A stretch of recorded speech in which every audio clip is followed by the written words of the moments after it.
Olá, meu nome é Manuel, sou aluno da Escola Municipal Adão Ferreira de Souza, do 6º ano A, Ensino Fundamental 2, tendo como orientadora Sônia Ribeiro e co-orientadora Edileuza Rezende. O nome do meu projeto é Flood Alert, Planejar para Salvar Vidas.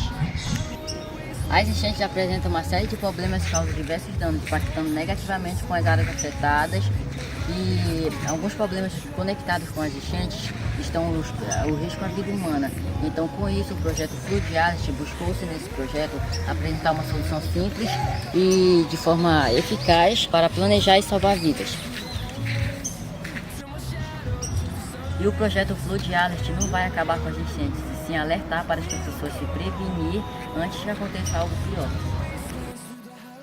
Com isso, o projeto Flood Alert buscou-se nesse projeto apresentar soluções simples e de baixo custo, desenvolvendo o sistema através de um monitoramento do nível de água do rios, lagos e córregos e demais áreas que necessitam desse monitoramento a partir da robótica com dispositivos eletrônicos e de baixo custos, que obtém o nível da água em tempo real, assim ajudando a salvar várias pessoas.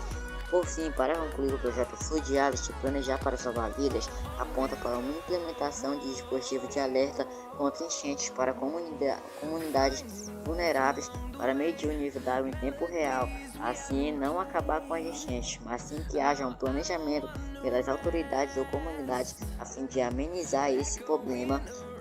que pode ter uma gravidade alarmante, podendo perder vidas. Nesse sentido, um sistema de minimizar os danos e evacuar as famílias se necessário e assim estão salvando bens que muitas famílias não carentes por morar em áreas vulneráveis e principalmente salvar vidas.